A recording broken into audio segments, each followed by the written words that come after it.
ભારતીય સંસ્કૃતિએ આ વિશ્વને ઘણી બધી ભેટ આપી છે, પરંતુ એમાં સર્વોત્તમ ભેટ જો કોઈ પણ આપી હોય એમ કહેવું હોય તો કહી શકાય કે આપણી સંસ્કૃતિએ જે શાસ્ત્રો આપણને આપ્યા છે, વિશ્વને આપ્યા છે, એ ભારતની આ વિશ્વને મોટામાં મોટી ભેટ છે. કારણ કે આવા શાસ્ત્રો દ્વારા મનુષ્ય પોતાનું જીવન કેવી રીતે જીવવું એ પ્રાપ્ત કરી શકે છે. શાસ્ત્રોને આપણે મેન્યુઅલ ઓફ મેનકાઇન્ડ કહીએ છીએ. તમે મોબાઈલ ખરીદો તો પણ નાની ચોપડી આપવામાં આવે છે કે આ મોબાઈલ આ રીતે વાપરવો, તો એ સારી રીતે કામ આપશે અને લાંબા સમય સુધી કામ આપશે. ઘરમાં આપણે વોશિંગ મશીન લાવીએ, ફ્રીજ લાવીએ, તેના પણ મેન્યુઅલ સાથે આપવામાં આવતા હોય છે કે આ જે તંત્ર તમે લઈ જાઓ છો એને આ રીતે વાપરજો, તે સારી રીતે તમને કામમાં આવશે. તે નાની અમથી વસ્તુઓને વાપરવાનું પણ જ્ઞાન એ માણસે પ્રાપ્ત કરવું પડે છે. એ જો ન હોય તો વસ્તુનો ઉપયોગ થાય પણ જેવો થવો જોઈએ તેવો ન થાય. તો આપણને ભગવાને આ જીવન આપ્યું છે, તે જીવનને પણ કેવી રીતે જીવવું એ પણ માણસે શીખવું પડે. જેમ ગાડી લાવીએ તો ગાડી કેવી રીતે ચલાવવી એ શીખવું પડે છે. કોમ્પ્યુટર લાવવામાં આવે તો કોમ્પ્યુટર કેવી રીતે ચલાવવું એ શીખવું પડે છે. તો એવી રીતે આપણને જીવન મળ્યું છે, તે જીવનને પણ કેવી રીતે ચલાવવું કે જેથી એ જીવનમાં આપણને શાંતિ પ્રાપ્ત થાય, તો એનું જ્ઞાન એ આ શાસ્ત્રો આપે છે. એટલે મેન્યુઅલ ઓફ મેનકાઇન્ડ, મનુષ્ય જીવનની માર્ગદર્શિકા. અને એવા ઘણા બધા શાસ્ત્રો આપણી સંસ્કૃતિમાં રચાયા. એમાં એક આ શ્રીમદ ભાગવત છે. શ્રીમદ ભાગવતની રચનાનો હેતુ કયો છે? તો એ રચના કરનાર વેદ વ્યાસ એણે જ પોતાના ચરિત્ર દ્વારા આ ગ્રંથની અંદર આપણને સમજાવ્યું છે. પુસ્તકો ઘણા બધા લખાતા હોય છે. હિન્દુસ્તાનમાં દર વર્ષે 70,000 પુસ્તકોનું પ્રકાશન થાય છે. તો આખા વિશ્વની અંદર તો દર વર્ષે કેટલા પુસ્તકો પ્રકાશિત થતા હશે. પરંતુ એ પુસ્તકો લખવાનો હેતુ એ જુદો જુદો હોય છે. કોઈક પ્રસિદ્ધિ માટે લખે છે કે આ પુસ્તક લખીને હું નામના કમાવું, મારી વાહ થાય. કોઈક પૈસો રળવા માટે પુસ્તકો લખતા હોય છે.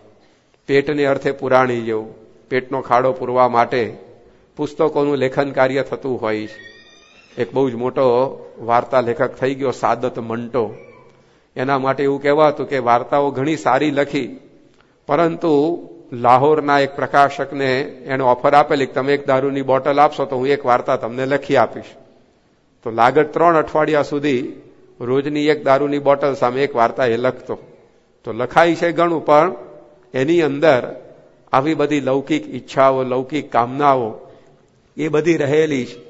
જ્યારે આ ભાગવતની રચના શેના માટે કરવામાં આવી છે તો એનો હેતુ સમજાવતા મહર્ષિ વેદ વ્યાસે જ પોતાની કથા આ ગ્રંથની અંદર લખી છે કે એકવાર જ્યારે વેદ વ્યાસ પોતે જે પરાશર ઋષિ અને સત્યવતીના પુત્ર હતા, એ વેદ વ્યાસ એક દિવસ સૂર્યોદયના સમયે સરસ્વતી નદીના પવિત્ર જળમાં સ્નાન કરીને એકાંત સ્થળે બેઠા હતા. તે વખતે એમણે પોતે જે કંઈ પણ કાર્ય કર્યું હતું જીવનમાં એનો વિચાર કર્યો. એમણે વિચાર્યું કે મેં વેદના 4 વિભાગ કર્યા, ઋગ્વેદ, યજુર્વેદ, સામવેદ, અથર્વવેદ. પરંતુ આ વેદો ભણવા એ બહુ અઘરા હતા. સ્ત્રી, શુદ્ર વગેરેને તો એને ભણવાનો અધિકાર પણ નહોતો. એટલે વેદોનો સરળ અર્થ એ મેં સમજાય એના માટે મહાભારત 1,00,000 શ્લોકોનું રચ્યું. આવા તો ઘણા બધા કાર્યો કર્યા. સદાય હું લોકોના કલ્યાણ થાય એવા કાર્યોની અંદર જ પરોવાયેલો રહ્યો છું. છતાં પણ આટલું બધું કર્યા પછી એમના મનની અંદર એમને થયું કે અસંપન્ન ઇવા ભાતિ મેં બ્રહ્મ વર્ચસ્ય તમઃ. મારા અંતરની અંદર હજી મને અધૂરપ સાલે છે, તો શું રહી ગયું હજી કરવાનું? આટલું બધું મેં કર્યું, સ્વાર્થ વગરની ભાવનાથી કર્યું, નિસ્વાર્થ ભાવે લોકોની સેવા કરી છે, આવા સારા સારા ગ્રંથો મેં લખ્યા છે, તેમ છતાં પણ હજી હૃદયની અંદર સંપૂર્ણ સંતોષ થયો નથી. તો આવી એક છુપી અશાંતિ આ વેદ વ્યાસજીને પીડી રહેલી છે. અને વિચારી રહ્યા છે કે મારા જીવનની અંદર હજી શું કરવાનું મારે એવું બાકી રહી ગયું. કે જેથી કરીને જીવનમાં શાંતિ આવી નથી. એમણે પોતે વિચાર કર્યો કે શું મારામાં એવી ખામી છે. જો આ વેદવ્યાસના જીવનની અંદર એક કેવી સમજણ છે કે અશાંતિનું કારણ એ અંદર શોધવાનો પ્રયત્ન કરે છે. માણસના જીવનમાં જ્યારે દુઃખ આવે છે, અશાંતિ આવે છે, ત્યારે મોટે ભાગે એ વ્યક્તિ સામેવાળા જે બહારના પરિબળો છે એનો જ વાંક કાઢતો હોય છે. ક્યારેક જીવનમાં દુઃખ આવે ત્યારે લોકો કોઈક વ્યક્તિનો વાંક કાઢે કે આ મારો સંબંધી એવો ભટકાયો છે કે જ્યાં સુધી હશે ને ત્યાં સુધી મને સુખ નહીં લેવા દે. કોઈક વળી પડોશીનો વાંક કાઢે કે આ પડોશી એવો પનોતી જેવો આવ્યો છે કે જ્યાં સુધી હશે ને ત્યાં સુધી મને સરખાઈ આવવાની નથી. ક્યારેક આપણે વાતાવરણનો વાંક કાઢીએ કે જવા દો બધું વાતાવરણ જેવું છે ને કે એમાં કાંઈ આપણને સુખ પ્રાપ્ત થાય એવું નથી. તો વ્યક્તિનો વાંક, વસ્તુનો વાંક, વાતાવરણનો વાંક, આવું બધું માણસ કાઢે છે. પરંતુ પોતે જ્યારે દુઃખમાં, અશાંતિમાં આવે છે ત્યારે પોતાનો વાંક ક્યાં છે, પોતાની ભૂલ ક્યાં છે, એ માણસ બહુ ઓછું વિચારે છે. અને એટલા માટે જ એ દુઃખનું, એ અશાંતિનું કાયમી સમાધાન મેળવી શકતો નથી. બહાર બધું બદલવા માંગે છે કે હું આ વાતાવરણ બદલી નાખું ને એટલે મને શાંતિ થઈ જાય. હું આ વ્યક્તિઓને એના સંગથી જુદો થઈ જાઉં ને એટલે મને શાંતિ થઈ જાય. પણ બહારની પરિસ્થિતિઓ તો ગમે તેટલી બદલીશું તો એ પાછી આપણા હાથમાં છે જ નહીં, એ પાછી એવી ને એવી થઈને ઊભી રહેવાની છે. પરંતુ આપણે અંદર બદલાઈએ તો પછી કાયમ માટે આપણા પ્રશ્નોનું સમાધાન થઈ જાય. અંદર આપણે ફેરફાર કરી નાખીએ તો પછી બહાર પરિસ્થિતિ ભલે ગમે તેવી રહી, તેમ છતાંય આપણા જીવનની અંદર પ્રશ્ન નડશે નહીં. તો અહીંયા વેદવ્યાસે પોતે એવું વિચાર્યું કે મારો અહીંયા કંઈક વાંક છે, મારી અંદર કંઈક એવી ખામી છે કે જેની કરીને આટલું બધું કર્યા પછી પણ એ મારા જીવનની અંદર શાંતિ નથી આવી. તો આ રીતે પોતાના આવી રીતે કાર્ય ઉપર જ્યારે વેદવ્યાસે નજર કરી અને એમને લાગ્યું કે જીવનની અંદર કંઈક હજી કરવાનું ખૂટે છે. તે જ વખતે બરાબર નારદજી એ પોતે આ વેદવ્યાસ બેઠા હતા ત્યાં આવે છે. નારદજીનું નામ જ પાડ્યું છે નારદ, કોઈ જગ્યાથી રદ થઈ શકે નહીં. એટલે દરેક આખ્યાનની અંદર એમની એન્ટ્રી તો હોય જ. તો આ વેદવ્યાસ પણ પોતે જ્યારે અશાંત અવસ્થાની અંદર બેઠા હતા અને એ વખતે નારદજી પોતે ત્યાં આગળ આવ્યા અને નારદજીએ વેદવ્યાસજીને પૂછ્યું કે પારાશર્ય મહાભાગ ભવતઃ કચ્ચિદ આત્મના પરિતુષ્યતિ શારીર આત્મા માનસ એવવા, કે હે વ્યાસજી, તમારું શરીર અને મન એ બંનેથી તમે સંતુષ્ટ તો છો ને. ઘણા શરીરથી સંતુષ્ટ હોય, પુષ્ટે હોય, પણ મનથી માયકાંગલા હોય. શરીર બરાબરનું બનાવ્યું હોય જીમમાં જઈને, અખાડામાં જઈને, પણ મનથી માયકાંગલો હોય. શરીર ખડતલ બનાવ્યું હોય પણ રાત્રે પાછો જાગે ત્યારે મમ્મીને જગાડે કે બાથરૂમમાં લાઈટ કરો ને પછી ગરોળી ના હોય. એટલે મનથી તો બીકણ હોય. આમ બાવડા મજબૂત બનાવ્યા પણ મન બધું નબળું હોય છે માણસનું. તો શરીર અને મન બંનેથી તમે સંતુષ્ટ છો કે નહીં, એવું જ્યારે આ નારદજીએ એમને પૂછ્યું ત્યારે વેદવ્યાસજી કહે છે કે અસ્તિ એવ મેં સર્વમ ઇદમ ત્વયોક્તમ, કે મેં ઘણું બધું કર્યું છે, તથાપિ નાત્મા પરિતુષ્યતે મેં, છતાં પણ મારા આત્માને હજી સંતોષ થયો નથી. તો તન મૂલમ અવ્યક્તમ અગાધ બોધમ, તો મારા આ દુઃખ અને અશાંતિનું કારણ શું છે એ તમે મને જણાવો. વ્યાસજી પોતે માર્ગદર્શન માગે છે. માણસ છે એ ઘણીવાર પોતાની ઉણપ શું છે એ બીજાને પૂછી પણ શકતો નથી. એટલું એને એમ ઘમંડ કે ના મારું બધું બરાબર જ હોય, જે કંઈ ભૂલ છે ને સામેવાળાની જ હોય, આઈ એમ ઓકે, હું તો બરાબર જ છું. એટલે સામેવાળી વ્યક્તિને ઘણીવાર પોતાની ખામી એ પૂછી પણ ના શકે. પણ વેદવ્યાસ પોતે એવા વિનમ્ર છે. એમને થયું કે હવે મારી જ્યારે ખામી છે ત્યારે એ ખામીને દૂર કરવાનો પ્રયત્ન એ મારે કરવો જોઈએ. તો એ પૂછવામાં મારે શું કરવા? નાનપ અનુભવવી. જેમ આપણને શરીરમાં રોગ થયો હોય પછી ડોક્ટર આગળ આપણે છુપાવીએ તો ક્યારે સાજા થઈએ? ડોક્ટર પૂછે કે ભાઈ પેટમાં દુખે છે તો ભજીયા ખાધા લાગે વધારે પડતા, કે ના ના કે હું કોઈ દાળ ખાતો હોઈશ, કે તો પછી હવે તમે જે વાત પૂછતો જાય એમાં તમારી ભૂલ સ્વીકારો નહીં તો પછી એ કેવી રીતે નિદાન કરી શકશે? તો અમુક વખતે યોગ્ય વ્યક્તિ પાસે સુપાત્રની આગળ જ્યારે આપણે આપણી ખામીની કબૂલાત કરીએ છીએ ત્યારે આપણું કામ થઈ જતું હોય છે. ભગવાન અને ભગવાનના એવા અખંડ ધારક સંત, એવા સુપાત્ર, એની આગળ જ્યારે વ્યક્તિ પોતાના દોષોની કબૂલાત કરે ત્યારે દોષો ટળે છે, જીવનમાં શાંતિ આવે છે. ગુણાતીતાનંદ સ્વામી એકવાર જૂનાગઢની અંદર રહેતા અને તે વખતે કામરોળ ગામના એક દાજીભાઈ ત્યાં આગળ કંઈક કામ પ્રસંગે આવેલા. એમને સત્સંગ નહીં, પરંતુ હવે જૂનાગઢ કંઈક કામ માટે આવેલા એટલે ઉતારો તો કરવો પડે. તો એમણે વિચાર્યું કે આ સ્વામિનારાયણનું મંદિર છે, ત્યાં આગળ આપણે ઉતારો કરીએ, 2-3 દિવસ રોકાવું છે, કામ પતે એટલે નીકળી જઈશું. એમ કરીને મંદિરમાં આવ્યા. હવે એમને કંઈ સત્સંગ નહીં, બધી પ્રકારના વ્યસનોથી પૂરા હતા. એટલે આવા જ લોકો જે કોઈ આવે એના માટે ગુણાતીતાનંદ સ્વામીએ એક હોકા મેળી રાખી હતી. એટલે આવા હોકલા બોકલા ફૂંકનારાઓ હોય તો એમ બધાનો ઉતારો ત્યાં આપવામાં આવે, એટલે એ લોકોને નિરાત અને સત્સંગીઓને નિરાત. કારણ કે સત્સંગી ભેગો પાછો આવ્યો હોય તો સત્સંગીને ઉપાધિ કરે, પેલો હોકા બોકા ફૂંકે એટલે, અને પેલાને પીવામાં તકલીફ પડે કે બધા માળા પૂજા કરતા હતા, વચ્ચે આ હોકલો ક્યાં કાઢવો પાછો. એટલે બેયને શાંતિ રહે એના માટે સ્વામી આવા લોકો માટે કલાયદો ઉતારો રાખેલો કે હોકા મેળી. આનો અર્થ એવો નહોતો કે આ હોકા પીનારાને પ્રોત્સાહન આપવું, પણ સ્વામીને મનમાં એમ કે આવા લોકો અહીંયા આવે પછી આપણે એને કથા વાર્તા કરીને બધા વ્યસન દૂષણથી મુકાવવા. તો એ રીતે આમને હોકા મેળીની અંદર ઉતારો આપવામાં આવ્યો. મંદિરમાં રોકાય, પણ મંદિરમાં ઠાકોરજીના દર્શન કરવા માટે જવાની કોઈ વાત નહીં. સભા મંડપમાં કથા ચાલતી હોય તો સભા મંડપમાં જઈને ચાલો કથામાં બેસી, એવું પણ દાજીભાઈને કાંઈ નહીં. અને આ રીતે બધું એમનું કામકાજ બધું કરતા.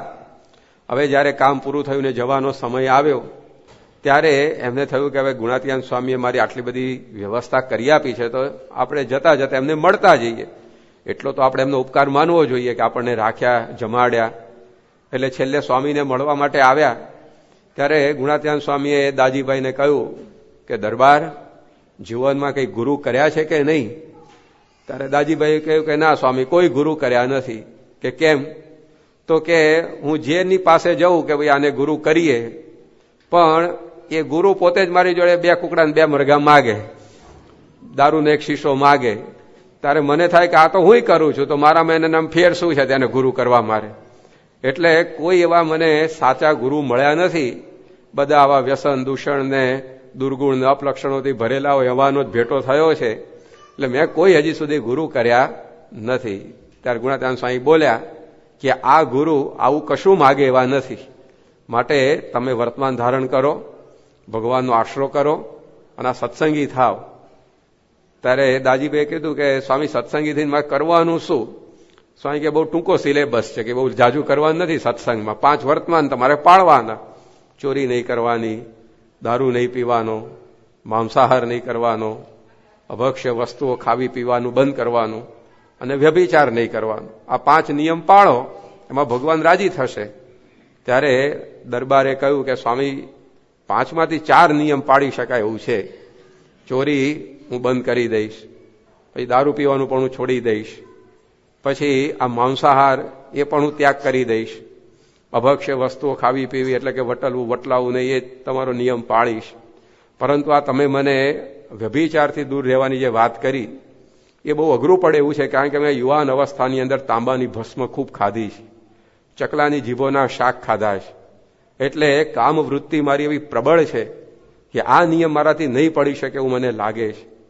ગુણાતીતાનંદ સ્વામી સમક્ષ દરબારે પોતાના દોષની કબૂલાત કરી, નિષ્કપટ થયા, ઉઘાડા થયા.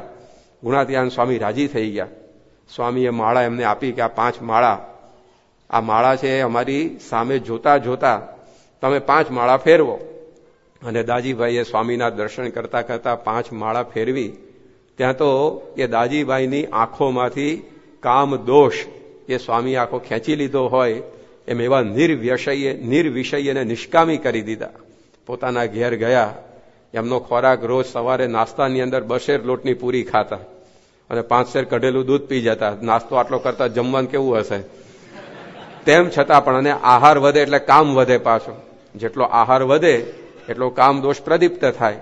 પણ આટલો આહાર હોવા છતાં જીવન પર્યંત કામ સંબંધી કોઈ સંકલ્પ વિકલ્પ થયા નહીં. તો જ્યારે સુપાત્રની આગળ આપણા પોતાના દોષોની કબૂલાત કરીએ, આપણી ભૂલ સ્વીકારીએ, ત્યારે એ દ્રષ્ટિ ભગવાન અને સંત આપણી ઉપર કરે છે અને દોષથી આપણને મુક્ત કરતા હોય છે. તો અહીંયા વેદવ્યાસે નારદજી સમક્ષ પોતાની વાત જેમ છે એમ કહી દીધી એમણે એવું ના વિચાર્યું કે આટલો મોટો છું, હું કહીશ કે મને અશાંતિ થાય છે કેવું લાગશે, સમાજમાં મારું કેવું દેખાશે. એ પોતે પોતાની ભૂલને સ્વીકારે છે. અને નારદજીને એમણે કહ્યું કે તમારી વાત સાચી છે કે મેં 4 વેદ કર્યા, મહાભારત લખ્યું, બધી વાત બરાબર, પણ તેમ છતાં હજી અંતરની અંદર શાંતિ થતી નથી. ત્યારે નારદજીએ એમનું કારણ બતાવ્યું કે વ્યાસજી તમે ખૂબ કર્યું છે, પરંતુ તમે જે કંઈક કર્યું છે એની અંદર એક વસ્તુ તમારાથી રહી ગઈ છે. એના લીધે આટલું બધું કર્યા પછી પણ તમને અત્યારે અશાંતિ પીડી રહી છે. એ કઈ વસ્તુ રહી ગઈ છે? તો એ નારદજી પોતે કહે છે કે યેનૈ વાસૌ ન તુષ્યેત મન્ય તદ્દર્શનમ અખિલમ. તમે ઘણું કરીને ભગવાનના નિર્મળ યશનું, ગુણોનું ગાન હજી સુધી કર્યું નથી. મારી એવી માન્યતા છે કે જેનાથી ભગવાન સંતુષ્ટ થતા નથી તેવા જ્ઞાન અને શાસ્ત્ર બધા અધૂરા છે. ન યદ વચશ્ચિત્રપદમ હરેર યશો જગત પવિત્રમ પ્રગૃણીત કરહિચિત તદ્વાયસમ તીર્થમ ઉશંતિ માનસા ન યત્ર હંસા નિરમંતુક્ષ શિક્ષયા. નારદજી પોતે સમજાવે છે કે જે વાણીની અંદર, ભલે એ વાણી ગમે તેટલી સારી હોય, પરંતુ એ વાણીમાં ભગવાનના ગુણોનું જો ગાન ન આવતું હોય તો એ વાણી એ કાગડાઓને ઉચ્છિષ્ટ અન્ન એટલે કે એંઠવાડ ફેંકવાના સ્થાન જેવી છે. એનાથી કોઈ દિવસ જીવનની અંદર શાંતિ આવતી નથી. તમે ઘણું બધું કર્યું, પરંતુ પ્રત્યક્ષ ભગવાનના લીલા ચરિત્રોનું ગાન કરવાનું હજી તમારે બાકી છે. એટલા માટે આટલું બધું કર્યા પછી પણ તમારા જીવનની અંદર તમને અશાંતિ કોરી રહી છે. તો નારદજીએ વ્યાસજીને આ સમજાવ્યું કે ઘણું બધું આપણે કરીએ, પરંતુ જ્યાં સુધી ભગવાનનો સંબંધ આપણા કાર્યની અંદર આપણે નથી રાખતા ત્યાં સુધી ગમે તેટલું કરવા પછી પણ આપણા જીવનમાં શાંતિ આવતી નથી. અહીંયા વ્યાસજીની વાત કરી, પરંતુ વિશ્વની અંદર આપણે જોઈએ છીએ કે દુનિયામાં લોકોએ કેટલું બધું મેળવ્યું, કર્યું, પરંતુ આ એકડો રહી ગયો, એક હરિને પર હરી, બીજી કરે ચતુરાઈ કોટ. કે એક ભગવાનને મૂકીને કરોડ પ્રકારની ચતુરાઈ વાળું કામ આપણે કરીએ તો પણ તે તો માથા ફર ચાલે છે માર્ગે, જેમ જેમ ચાલે તેમ ખોટ. તે ઊંધી દિશા પકડાઈ છે. નિષ્કુળાનંદ સ્વામીએ કહ્યું, જવું હોય આપણે ઉત્તરમાં અને દક્ષિણ દિશા પકડાઈ ગઈ તો જેમ જેમ ચાલીએ તેમ જ્યાં જવાનું છે ત્યાંથી આપણે દૂર થતા જઈએ. જેટલા વધારે સ્પીડમાં ચાલો એટલા વધારે સ્પીડથી તમે જ્યાં જવાનું છે ત્યાંથી દૂર જાઓ. તો એમ એક ભગવાનને મૂકીને બીજું ગમે તેટલું આપણે કરીએ છીએ એનાથી જીવનમાં શાંતિ આવતી નથી. તો એ નારદજી અહીંયા આપણને સમજાવ્યું. અર્નેસ્ટ હેમિંગવે કેટલો મોટો સાહિત્યકાર દુનિયાનો થઈ ગયો, ફેરવેલ ટુ આર્મ્સ જેવા પુસ્તક એણે લખ્યા. નોબેલ પ્રાઇઝ પ્રાપ્ત થયું. દુનિયાની અંદર દર વર્ષે 10મી ડિસેમ્બરે સાહિત્ય ક્ષેત્રમાં જેણે વિશિષ્ટ પ્રદાન કર્યું હોય એના નોબેલ પ્રાઇઝ આપવામાં આવે છે. તો એવું નોબેલ પ્રાઇઝ આખી દુનિયાનું સર્વશ્રેષ્ઠ પારિતોષિક કહેવાય. એ પોતાના સાહિત્યના લખાણોથી મેળવ્યું, પણ અશાંતિ એટલી બધી ઊભી થઈ કે પોતાના હાથે લમણે ગોળી મારીને આપઘાત કરીને મરી ગયો. તો જો આ વાત એ આપણને 5000 વર્ષ પહેલા જે લખાયેલી છે એ આજે પણ મૂર્તિમાન જોવા મળે છે કે આટલું ઉચ્ચ પ્રકારનું સાહિત્ય લખ્યું, પરંતુ એનાથી શાંતિ તો આવી જ નહીં. મહારાષ્ટ્રની અંદર સાને ગુરુજી કરીને બહુ મોટા સાહિત્યકાર થઈ ગયા, અને એમણે શ્યામચી આઈ એટલે કે શ્યામની માં એ નામની એક બહુ વિખ્યાત મરાઠી નવલકથા લખી, ખૂબ પ્રસિદ્ધ થઈ. આજે તમે મુંબઈમાં જાઓ તો સાને ગુરુજીના નામના રસ્તાઓ પણ છે. એમને જ્યારે 100 વર્ષ પૂરા થયા ત્યારે ગવર્મેન્ટ તરફથી એમની શતાબ્દી ઉજવાઈ. આટલું બધું એમના પાછળ પણ માનપાન બધું રહ્યું, પણ એમના પોતાના જીવનની અંદર એવી અશાંતિ થઈ, એ પણ પોતે આત્મહત્યા કરીને મરી ગયેલા. તો નારદજી કહે છે કે ભગવાનના ગુણોનું ગાન જેમાં ન હોય એવી પ્રકારનું કોઈ પણ કાર્ય હશે એ ક્યારેય આ જીવને શાંતિ આપી શકે તેમ નથી. તો એ વાત એ અહીંયા આ નારદજી પોતે સમજાવી રહેલા છે. અને એ વખતે વેદ વ્યાસજીને પણ પોતાને એમણે પોતે આ વાત સમજાવી કે મનુષ્ય માત્ર ઘણું બધું કરે છે, પરંતુ શાંતિ જો એને જોઈતી હોય તે ભગવાનના લીલા ચરિત્રોના ગાન શ્રવણ સિવાય કોઈ રીતે પ્રાપ્ત થઈ શકે તેમ નથી. દરેક જીવનની અંદર તમે જુઓ, દુનિયાની અંદર જુદા જુદા ક્ષેત્રના માણસો પોતપોતાના ક્ષેત્રમાં ખૂબ આગળ વધ્યા, તેમ છતાં પણ આ વસ્તુ ભૂલાઈ ગઈ છે ત્યારે જીવનની અંદર ખોટ આવી છે. સ્પેન દેશમાં, યુરોપની અંદર આ દેશ આવેલો છે, ત્યાં એક રાજા થઈ ગયો અબ્દ-એ-રહેમાન. એણે પોતાની ડાયરી લખી છે, એમાં વર્ણન કર્યું છે કે મેં પૂરા 50 વર્ષ રાજ્ય કર્યું. 50 વર્ષના રાજ્યમાં મને પ્રજાએ ભરપૂર પ્રેમ આપ્યો છે, મિત્ર રાજ્યોએ આદર આપ્યો છે, વિજય તો મારી રાહ જોઈને બેસી રહેતો. દુનિયાની કોઈ પણ ચીજનો અભાવ મારા આનંદની આડે આવ્યો નથી. આવા 50 વર્ષના મારા શાસનમાં મેં સાચા સુખના દિવસોની ગણતરી કરી તો એ હતા માત્ર 14 જ દિવસ. વિચાર તો કરો, 50 વર્ષનું રાજ્ય કર્યું. પહેલા તો 50 વર્ષ રાજ્ય કરવું, રાજા રહેવું, એ જ કેટલી મોટી વાત છે. આ કોઈ 5 વર્ષ હરખું ટકવા નથી દેતું. એમાં 50 વર્ષ રાજા તરીકે રાજ્ય કરવું અને કે પ્રધાન તરીકે રાજ્ય કરવું એ વસ્તુ જુદી છે, વડાપ્રધાન થઈને રાજ્ય કરવું એ જુદી છે, અને રાજા થઈને રાજ્ય કરવું એ વસ્તુ જુદી છે. વડાપ્રધાન થઈને રાજ્ય કરતો હોય 50 જણને ભાઈ સાહેબ બાપા કરવા પડે, પેલા ને તરત ધમકી દે ટેકો ખેંચી લઈશ કે. એટલે બધી પ્રકારની આવી રીતે એને આ પ્રકારે હોશિયાળાપણું કરીને રાજ્ય કરવું પડે. રાજાને કોની અદબ? એ બોલે પ્રમાણે થાય ને. તો 50 વર્ષ સુધી રાજ્ય કર્યું કહે છે. 50 વર્ષ સુધી એના દેશમાં એ બોલે એમ થાય. ઘણા 50 વર્ષ સુધી પોતાના ઘરમાં બોલે એમ થતું નથી. તમારી વાત નથી હો, ખોટું નહીં લગાડતા પાછા. પણ 50 વર્ષ સુધી આપણા ઘરમાં આપણું ધાર્યું થાય એવું લાગે છે આપણને? 50 વર્ષ સુધી આ સિડનીની અંદર આપણું ધાર્યું થાય એવું લાગે છે? એ દિવસો ક્યારે આવે જ્યાં સુધી આપણે કહીએ એમ આખી સિડનીમાં થયા કરેલો, અને 50 વર્ષ સુધી આખા ઓસ્ટ્રેલિયામાં આપણે કહીએ એમ થાય એવું?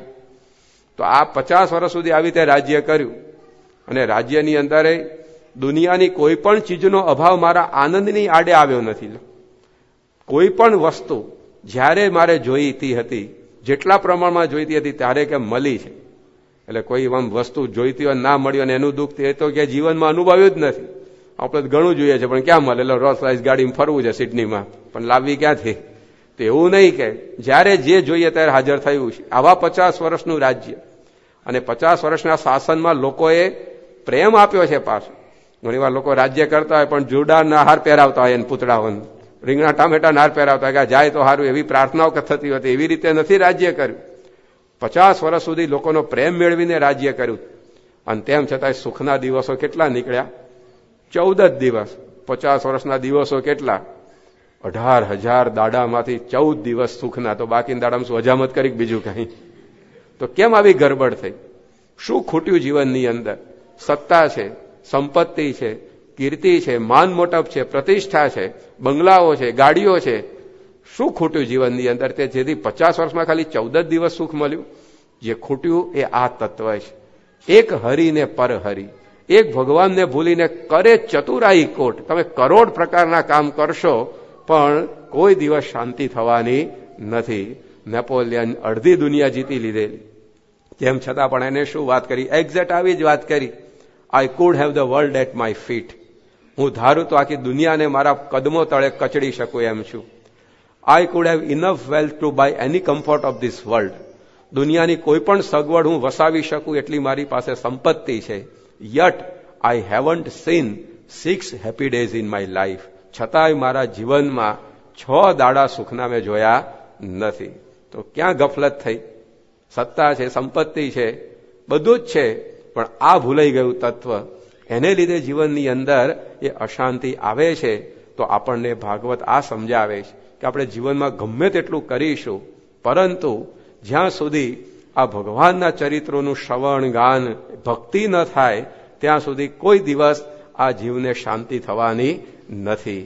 પ્રમુખ સ્વામી મહારાજ આ વાત સમજાવતા એક બહુ સુંદર દ્રષ્ટાંત આપતા હોય કે એક શહેરની અંદર નગર શેઠ રહેતા હતા, અને નગર શેઠને કંઈક કામ પ્રસંગે બીજે ગામ જવાનું થયું.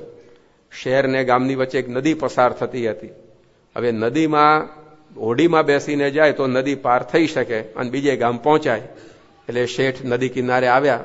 ત્યાં આગળ એક નાવિક બેઠો તો એને કહ્યું કે મારે સામે પાર જવું છે, તું પહોંચાડ દે, જે મહેનતાણું થશે પૈસા તને આપી દઈશ. એટલે 2 જણા બેઠા, નાવિક ને શેઠ હોડીમાં. મુસાફરી શરૂ થઈ. હવે શેઠ હતા, એમણે પોતાના કાંડે 25,000ની મોંઘી ઘડિયાળ બાંધી હતી.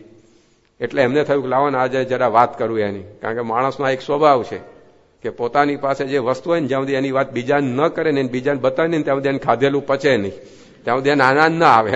કે આપણી જોડે હવે બીજાને ખબર પડવી જોઈએ. એમ નવા જોડા લઈ આવે ને બૂટ તો કામ વગરનો બજારમાં બે આટા અમથા મારી આવશે. જોજો કે લોકોને ખબર પડે કે આ નવા બૂટ આયા છે. એમ કે નવી ગાડી લાવે, નવું બાઇક લાવે તો સોસાયટીમાં એક ચકલું ફરકતું ના હોય તો અઠવાડિયે સુધી હોર્ન મારતો દાખલ થાય કે આજુબાજુ વાળાને ખબર પડવી જોઈએ કે હવે કંઈક નવી મોટર ગાડી અહીંયા આવી છે. એમ એ નવું ટીવી લાવે ઘરમાં માણસ તો હવે ટીવી જોનારા સાંભળનારા તો જે રૂમમાં ટીવી હોય ત્યાં જ બેઠા હોય ને તો પહેલું અઠવાડિયું તો પડોશીને સંભળાય ને એટલો વોલ્યુમ રાખે એનો, એટલે ખબર પડે કે આ નવું ડબલું કંઈક ઘરમાં આવ્યું છે. તો માણસનો એક આ સ્વભાવ છે કે આપણી પાસે જે હોય બીજાને ન બતાવે ત્યાં સુધી આપણને એનું ચેન આવે નહીં. એટલે શેઠે આવી મોંઘી ઘડિયાળ બાંધી હતી.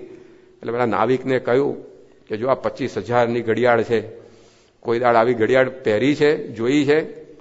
ત્યારે પેલો નાવિક કે સાહેબ મારે તો છે ને સૂર્યોદય ઉગે એટલે સમજી જવું કે હવે બિઝનેસ કરવાનો ટાઈમ થઈ ગયો એટલે ઉપડું આ હોડકું લઈને, અને સૂર્યાસ્ત થાય એટલે ખબર પડે કે હવે ઘેર જવાનો ટાઈમ થાય એટલે પાછો આવી જાવ. આવું કઈ ઘડિયાળ બડિયાળ જેવું તો મેં જોયું જ નથી. તારે શેઠ કે તારી અડધી જિંદગી પાણીમાં ગઈ કે આટલું બધું સારું આ દુનિયામાં શોધાયું છે અને પહેરવાની વાત જવા દો, જોયું પણ નથી. તે શું કર્યું તારા જીવનમાં? અડધી જિંદગી તારી પાણીમાં. શેઠ આગળ બિચારો નાવિક શું બોલે તો સાંભળી રહ્યો. મુસાફરી થોડીક આગળ ગઈ ત્યાં વળી શેઠે વાત ઉપાડી કે તું આ શહેરમાં રહે છે સિડની જેવા, અને અહીંયા તો કેટલું બધું જોવા જેવું છે, કોઈ જગ્યાએ ફરવા બરવા ગયો છે કે નહીં? કે ના કે મારે તો નદી કિનારે ઝૂંપડું છે તો નદીથી ઝૂંપડે ઝૂંપડેથી નદી, આજ મારો તો રોજનો ક્રમ છે, કઈ ફરવા બરવા ગયો જ નથી. લે મને એમ કે તારી અડધી જિંદગી પાણીમાં ગઈ, પણ હવે એવું લાગે છે કે પોણી જિંદગી તારી પાણીમાં ગઈ. આપણા શહેરમાં કેટલું આ ઓપેરા હાઉસ ના અંતે બધું જોવા જેવું છે, કેટલું બધા નદીમાં આંટો મારવા જેવો છે હોડીમાં બેસીને એકવાર, અને કેટલા બધા સાયબર કાફે, ડિસ્કો પાર્લર ને થિયેટરો ને હોટલો ને બધું પાર વગરનું છે, બગીચા ને ફુવારા ના અંતે ક્યાંય ગયો જ નથી તું? કે ના સાહેબ નથી ગયો. કે તારી તો પોણી જિંદગી પાણીમાં. પેલો નાવિક બેચારો સાંભળતો બેઠો હતો. એમાં બે જણા વાતમાં એવા મશગુલ થઈ ગયા હતા કે નદીમાં પેલા વમળ આવે ને પાણીના, તેમાં હોડકું ફસાઈ ગયું અને પાણીના પ્રવાહમાં ખેંચાવા લાગ્યું. નાવિકને ખબર પડી કે આ ગરબડ થઈ કે, એટલે પોતાના બાવડામાં જેટલું બળ હતું એ વાપરીને પેલા નાવને પાણીમાંથી એટલે કે વમળમાંથી બહાર લાવવાનો પ્રયત્ન કરવા લાગ્યો. પણ વહેણ એવું જોરદાર પાણીનું કે એ પાણીની સાથે જ નાવડું ખેંચાવા લાગ્યું. બહુ પ્રયત્ન કરવા છતાં પણ લાગ્યું કે હવે આમાં કઈ આપણું ચાલે એમ નથી. એટલે નાવિકે શેઠને સવાલ કર્યો કે શેઠ સાહેબ તમને તરતા આવડે છે કે નહીં? કે સાહેબ કે એલા તરતા નથી આવડતું, પણ અત્યારે પૂછવાની જરૂર કેમ પડી તારે? અરે કે આપણે વાતમાં એવા મશગુલ થઈ ગયા અને આ શરત ચૂકમાં નાવડું હવે પાણીના વમળમાં ફસાઈ ગયું છે અને ખેંચાતું જાય છે. હવે મન તો તરતા આવડે છે એટલે હું તો આ નાવમાંથી છલાંગ મારી અને પાણીમાં કૂદી અને તરતો સામે કિનારે પહોંચી જઈશ. એટલે મારી તો જાણે પોણી જિંદગી પાણીમાં ગઈ હતી, પણ તમારી તો આખી જવા બેઠી છે એમ કહી અને નાવિક પોતે કૂદકો મારી નીકળી ગયો. શેઠ ખંભાતની ખાડી ભેગા થઈ ગયા. તો પ્રમુખ સ્વામી મહારાજા દ્રષ્ટાંત આપીને સમજાવે છે કે હવે શેઠ હતા, એણે કદાચ 25,000ની ઘડિયાળની જગ્યાએ 500 રૂપિયાની 1000 રૂપિયાની ઘડિયાળ પહેરી હોત, પણ જો તરવાનું શીખી ગયા હોત તો જિંદગી બચી જાત કે ના બચી જાત? હવે 500 રૂપિયાની ઘડિયાળમાં ધારો કે 9:15 વાગ્યા હોય તો 25,000માં કેટલા વાગે? 9:15 તો વાગવા જોઈએ ને, કારણ કે 24,000 વધારે ખર્ચ્યા છે. તો 500 રૂપિયાની ઘડિયાળમાં 9:15 વાગે તો 5 લાખ રૂપિયાની ઘડિયાળ, એમાં કેટલો ટાઈમ બતાવે? અને એના પાછો સોનાનો પટ્ટો બાંધ્યો હોય પાછો, અને ઘડિયાળમાં પાછા ડાયમંડ જડ્યા હોય તો કેટલો ટાઈમ બતાવે? આવતીકાલના 9:15 ટાઈમ તો એક જ હોય છે. 500 રૂપિયાની ઘડિયાળ પહેરો કે 25,000ની પહેરો, શું ફેર પડવાનો છે? પણ માણસ છે એ ન કરવાની અંદર આખી જિંદગી કાઢી નાખે છે, અને જે કરવાનું છે એની માટે સમય કાઢતો નથી. એટલે છેલ્લે અનુભવ શું થાય છે કે જિંદગી આખી પાણીમાં ગઈ. ઔરંગઝેબ પોતે બોલ્યો, દિલ્હીનો સલ્તનત, કે સારી જિંદગાની ફિઝુલ ગઈ, મારું આખું જીવન નિરર્થક ગયું. માઇકલ એન્જેલો કેટલો મોટો સ્થપતિ, એણે બનાવેલા શિલ્પો ડેવિડ અને પિયેટા, આજે પણ એના જેવા કોઈ શિલ્પો બનાવી શક્યું નથી. પણ એણે જીવનના 90મા વર્ષે, જીવનની ડિસેમ્બરમાં વલોપાત કર્યો, આઈ regret that I have not done enough for the salvation of my soul. આજે 90 વર્ષે પશ્ચાતાપ થાય છે કે મેં મારા કલ્યાણ માટે કશું કર્યું નહીં. પણ 90 વર્ષે દાંડ્યા પછી ડાપણ શું કામ? ત્યાંથી કઈ યુટર્ન લેવાતો નથી 90મા વર્ષથી. તો આવી રીતે ગમે તે વ્યક્તિઓનો તમે ઇતિહાસ જુઓ, એ દુનિયામાં ટોચ ઉપર પહોંચ્યા છે, પણ આ કરવાનું જે છે એ રહી ગયું. તો જીવન પાણીમાં ગયાના અનુભવ થયા છે, અશાંતિમાંથી છૂટી શક્યા નથી. તો અહીંયા આપણને આ વેદ વ્યાસ પોતે એ સમજાવે છે કે આ પ્રકારે જીવનની અંદર આપણે જો શાંતિ જોઈતી હશે તો એ ભગવાનની ભક્તિ, ભગવાનના લીલા ચરિત્રોનું શ્રવણ, કહેતા કે આ કથા વાર્તા એ જ આપણા માટે એ ઉપાય છે. સાહિત્યકારો બધાએ ભગવાનને ભૂલીને સાહિત્ય રચ્યું, અશાંતિ મળી. જે ગાયકોએ ભગવાનને ભૂલીને ગાયું છે, અશાંતિ સિવાય કશું હાથમાં નથી આવ્યું. માઇકલ જેક્સન આખી દુનિયાને ડોલાઈ નાખી, પરંતુ એના જીવનની અંદર એણે શું પ્રાપ્ત કર્યું? કેટલી બધી સંપત્તિ, કેટલી બધી કીર્તિ, કેટલી બધી પ્રસિદ્ધિ. 1 સેકન્ડની આવક કરોડ રૂપિયાની હતી. બોલ, જાહેરાત આપે કોઈ કંપની માટે, કંપનીવાળા સંપર્ક કરે ને કોઈ અમારી જાહેરાતમાં તમે આવો, 1 સેકન્ડનો ચાર્જ 1 કરોડ રૂપિયાનો લેતો. 15 સેકન્ડની જાહેરાત હોય 15 કરોડ રૂપિયા લો. 15 સેકન્ડ આપણે માખ મીચીને ઉગાડીએ, એમાં કરોડ રૂપિયા જમા થઈ ગયા એના બેલેન્સમાં. ઘણા જન્મે તારે આંખ ખુલે, મરે ત્યારે બંધ થાય ત્યાં સુધી કરોડ ભેગા નથી થતા. જન્મીએ ત્યારે આંખ ખુલે, મરીએ ત્યારે આંખ બંધ થાય ત્યાં સુધી કરોડ ભેગા નથી થતા. આ તો એક પલકારો તમે મારો, એમાં કરોડ રૂપિયાની આવક હતી. લ્યો, તો આટલું બધું મેળવ્યું તેમ છતાં એણે લખ્યું, કહ્યું કે આખા અમેરિકાની અંદર મારા જેવો કોઈ દુઃખી નથી. પછી સુધારો કર્યો કે અમેરિકામાં તો 30 કરોડની વસ્તી, પણ આખી દુનિયામાં મારા જેવો કોઈ દુઃખી નથી. તો શું ખૂટ્યું? આટલી પ્રસિદ્ધિ મેળવ્યા પછી, સંપત્તિ મેળવ્યા પછી દુઃખ શેનું છે? આપણે તેના માટે ફાંફા મારીએ છીએ.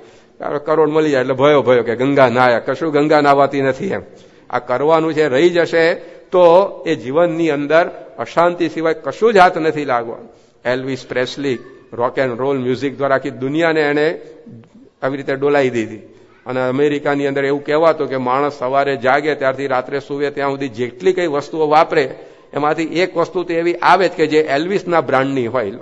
એને મરે કેટલા વર્ષો થઈ ગયા તો હજી એલ્વિસના જીન્સ ચાલે છે. એવો એ માણસ. પૈસા એટલા બધા વધી ગયા, ક્યાં વાપરવા પ્રશ્ન થયા. તે ગાડીઓને રંગાવે શેનાથી? સોનું ને હીરા પીગાળીને એની ઉપર ગાડીઓ, એનાથી ગાડીઓ રંગાવે. ઘણાને તો આમ કલર ઉખડી ગયો તો મેળ પડતો નથી કરાવવાનો હરખો. અને આને સોના ને હીરાને ઓગાળી એના કોટિંગને 16 કોટિંગ એક ગાડી ઉપર 16 લપેડા મારાવે. કારણ કે પૈસા ક્યાં વાપરે પ્રશ્ન. આમ ઘરની બહાર નીકળે તો 2 કિલોમીટર સુધી લાઈન લાગી હોય યુવક યુવતીઓની કે એલ્વિસ બાપાને દર્શન થઈ જાય સારું કેમ. એક ઝાંખી થઈ જાય એલ્વિસ પ્રેસ્લીની. અમેરિકનોનો તો આમ આરાધ્ય દેવ હતો. 2 કિલોમીટર સુધી લાઈન લાગી હોય કે આમ એના દર્શન થઈ જાય આપણને. પણ એ પોતે આટલું બધું કર્યા પછી એ આપઘાત કરીને મરી ગયો. તો જીવનની અંદર અહીંયા આપણને આ ભાગવત સમજાવે છે કે કરવા જેવું જે કામ છે એ આ છે. અંગ્રેજીમાં કહે છે the main thing is to keep the main thing the main thing. 2 વાર વિચારીએ ત્યારે સમજાય એવું છે આ વાક્ય. The main thing is to keep the main thing the main thing. કે મહત્વની વસ્તુ જીવનમાં એ છે કે મહત્વની વાતને મહત્વની વાત રાખો. જ્યાં ભગવાન, આ ભક્તિ એ મહત્વની છે, એને જો જેટલું ગૌણ કરશો એટલી જીવનની અંદર અશાંતિ આવવાની છે. આ વ્યાસજી જેવા છૂટી શક્યા નથી તો આપણી શું દશા થવાની છે? આપણે કેવી રીતે શાંતિ મળશે ભગવાનની ભક્તિ અને સત્સંગની આ કથા વાર્તા વિના? તો એ માટે આ ભાગવતની રચના છે. નારદજીએ વેદ વ્યાસને આ માર્ગદર્શન આપ્યું કે તમે બધું જ કર્યું છે, પણ ભગવાનના લીલા ચરિત્રનું ગાન કરવાનું રહી ગયું છે. એ તમે કરો એટલે તમારા જીવનમાં શાંતિ આવશે. ને પછી આ 18મું પુરાણ શ્રીમદ ભાગવત મહાપુરાણ એ વેદ વ્યાસે લખ્યું અને એમના જીવનની અંદર શાંતિ આવી. તો આ ભાગવત એ જીવનમાં શાંતિ લાવવા માટે લખાયેલો ગ્રંથ છે. આ વ્યાસજીને કંઈ ખાવાનું ખૂટી ગયું હતું આજીવિકા માટે લખેલો આ ગ્રંથ નથી. દુનિયાની અંદર પોતાની વાહ થાય, બેસ્ટ સેલિંગ બુકમાં આપણું નામ આગળ આવે એના માટે આ ભાગવત લખાયું નથી.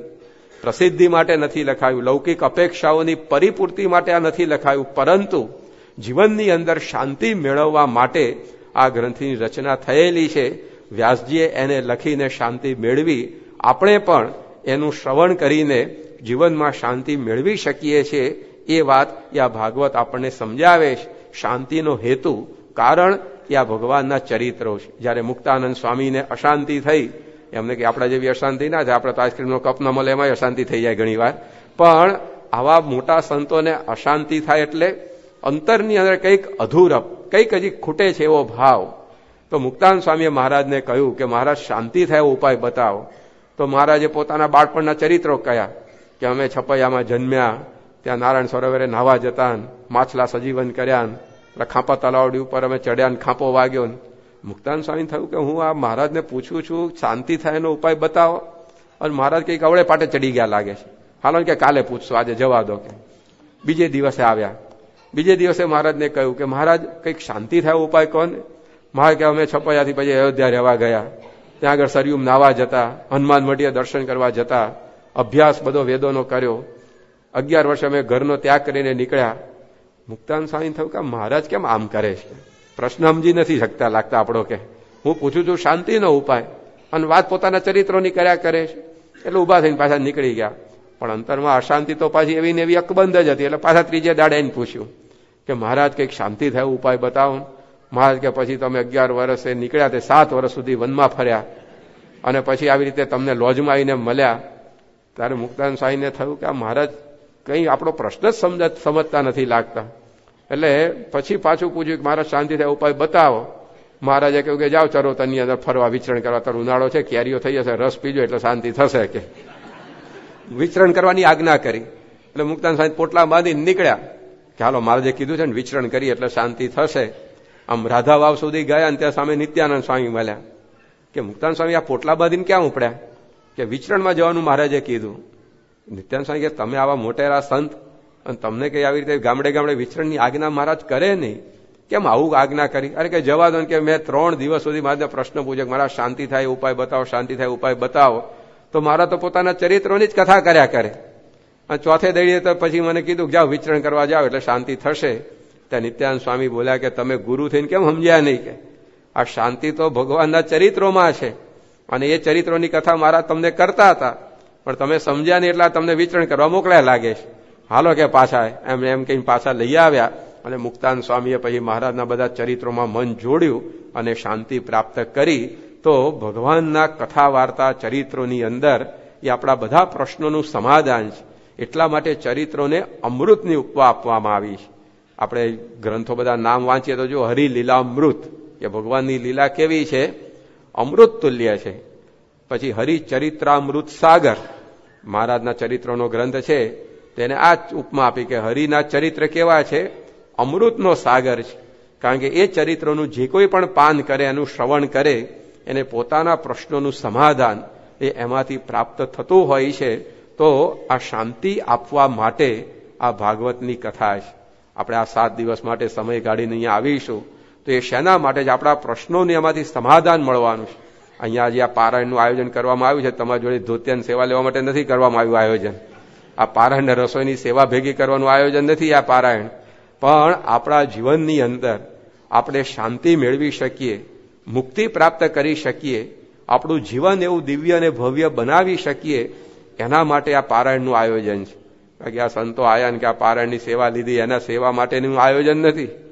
પાછા કરજો ખરા, એટલે કરવા ના નથી પાડતો, પણ મુખ્ય હેતુ આપણો આ છે કે આ પારાયણ દ્વારા આપણા જીવનની અંદર આપણને શાંતિ મળે. તો એ આ ચરિત્રોમાં છે. શાંતિ માટે આ ભગવાનનું ભજન છે. બ્રહ્માનંદ સ્વામીએ પણ લખ્યું કે હરિભજતા સુખ હોય, સમજ મન હરિભજતા સુખ હોય. એવું ના લખ્યું કે આઈસ્ક્રીમ ખાતા સુખ હોય, સમજ મન આઈસ્ક્રીમ ખાતા સુખ હોય.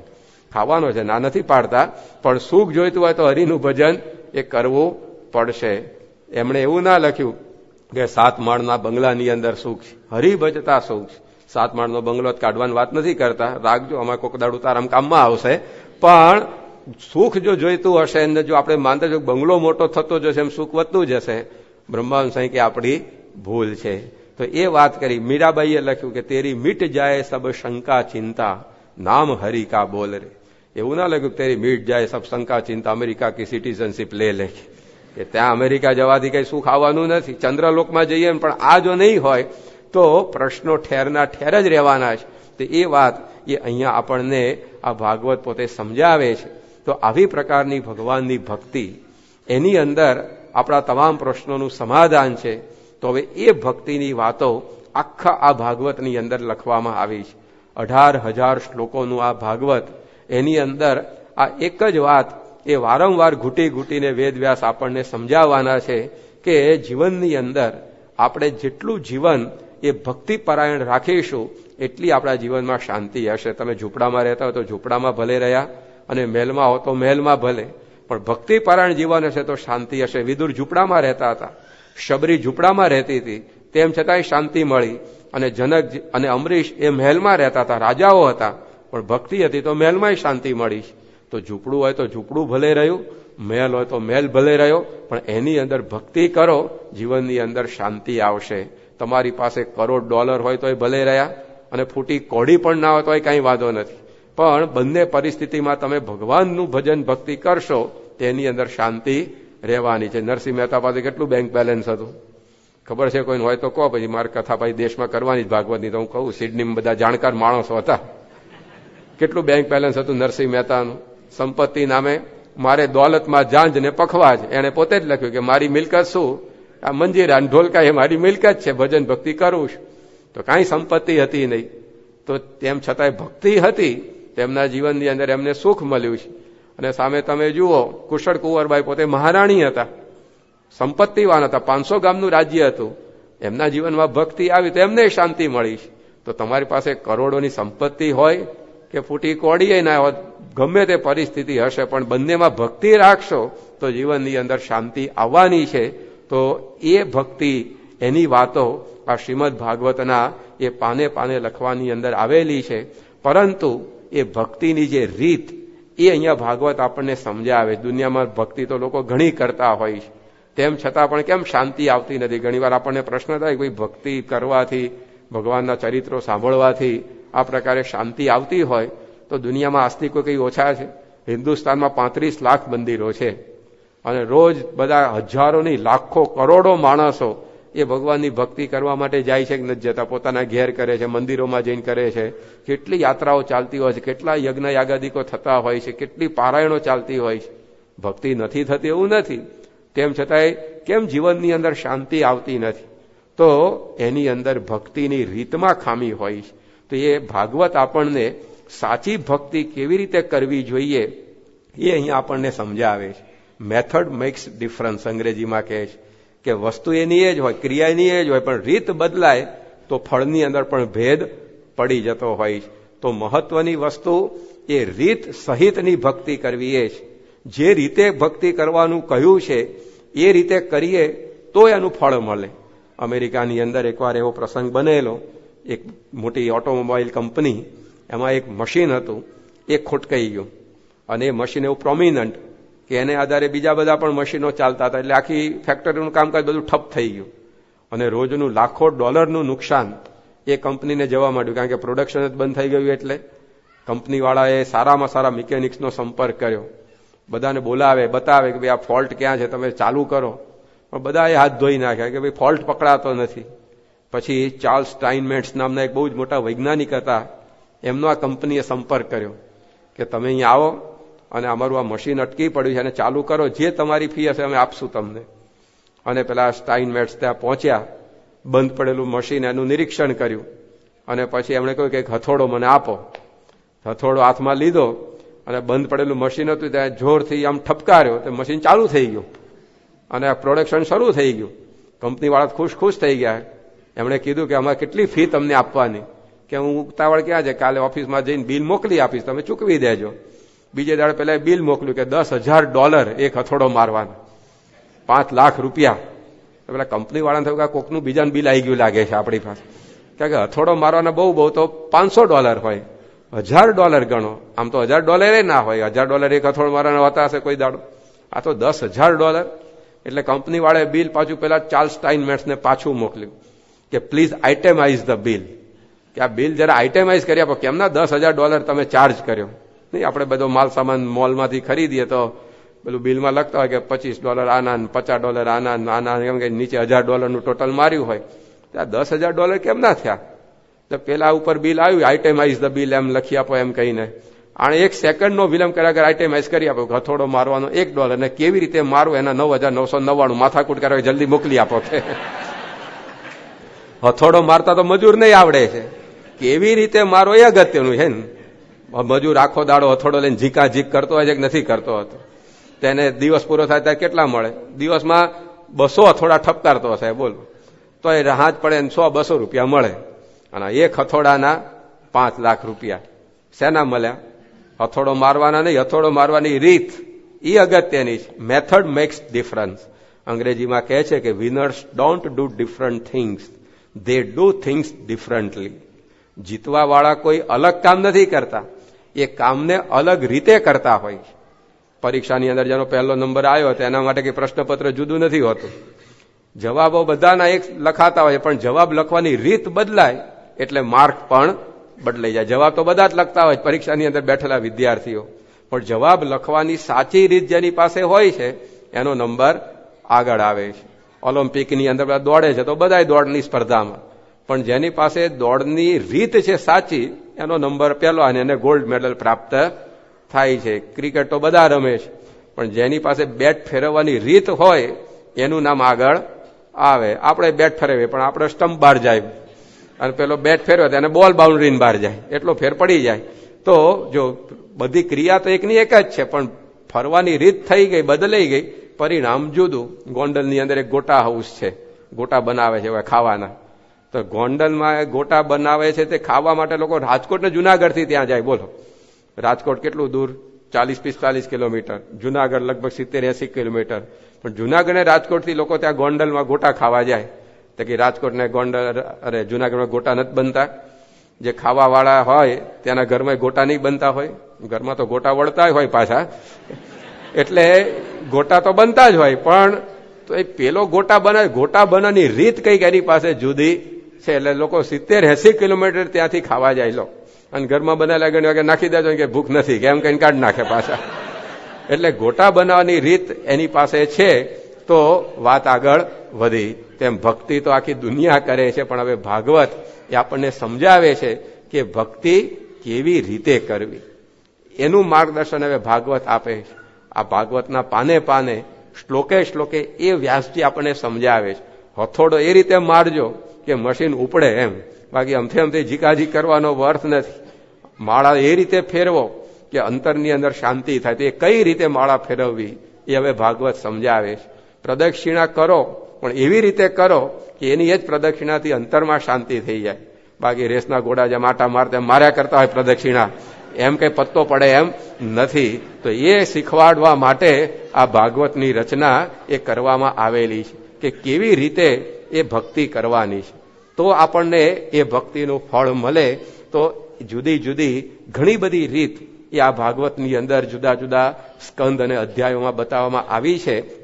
તો એની અંદર સૌ પ્રથમ શ્રીમદ ભાગવત એ રીત બતાવતા કહે છે કે ભક્તિ કેવી રીતે કરવી, તો સંતના સમાગમમાં રહીને ભક્તિ કરવી. અને એના માટે નારદજી પોતે જ પોતાની વાત અહીંયા સમજાવે છે. વ્યાસજીને એમણે પોતે માર્ગદર્શન આપ્યું કે તમે ભગવાનની ભક્તિ કરો, ભગવાનના ચરિત્રોનું ગાન કરો, એમાંથી તમને શાંતિ થશે.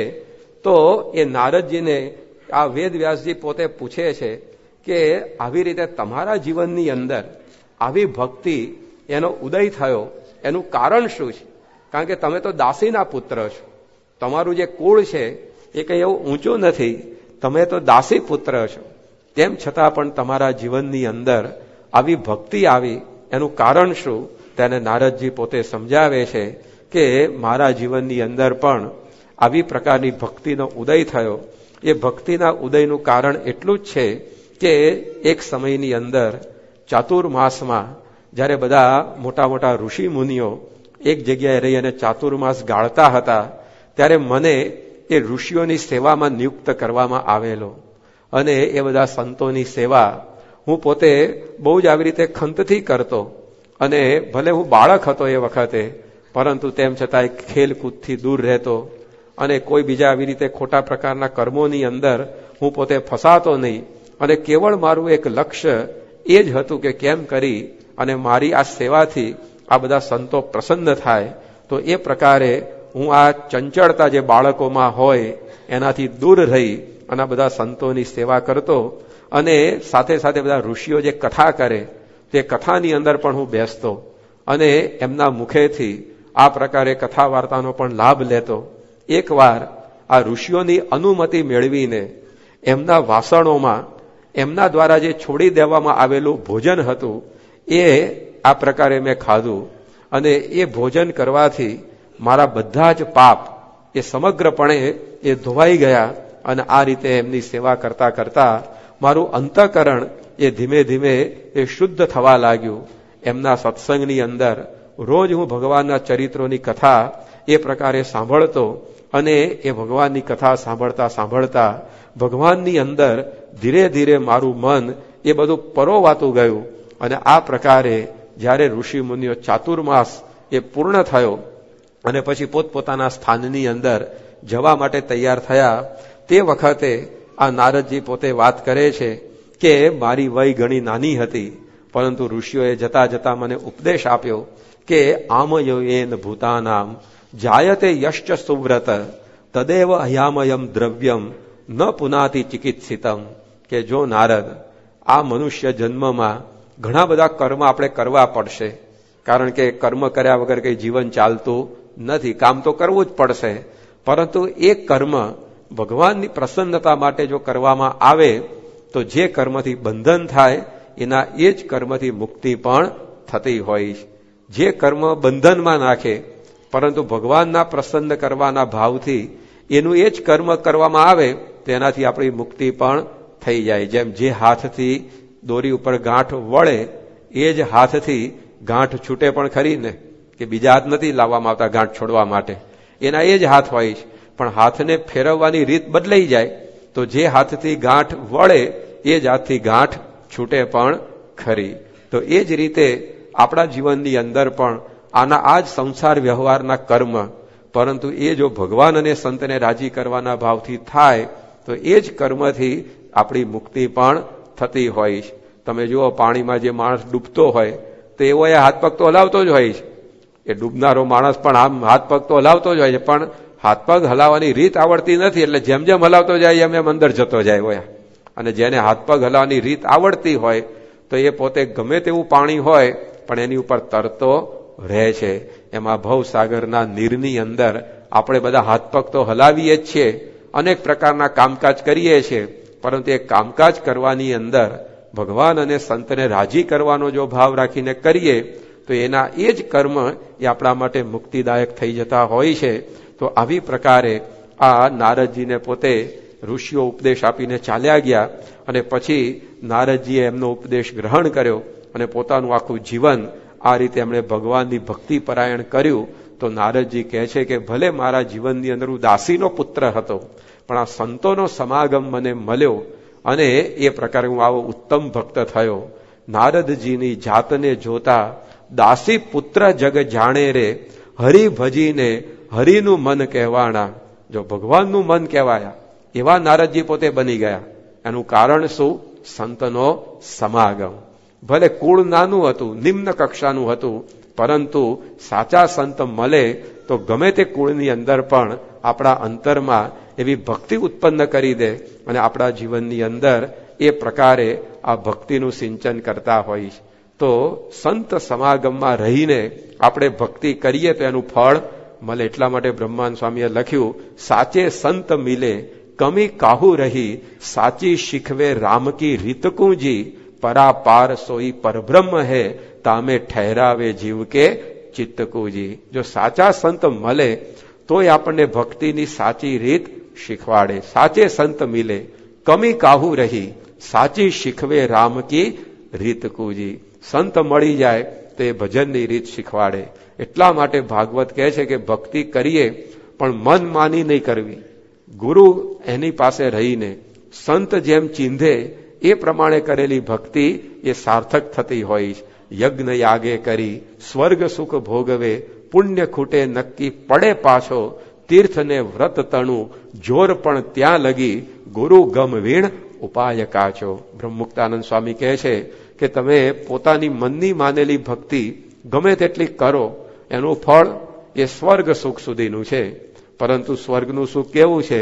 ક્ષીણે પુણ્ય મર્ત્ય લોકે વિશંતિ દેવાહા. ગીતામાં લખ્યું કે જયારે પુણ્ય ખૂટી જાય ત્યારે દેવો પણ આ જન્મ મૃત્યુને લખ 84 ને ગર્ભવાસના દુઃખોની અંદર પાછા આવે છે.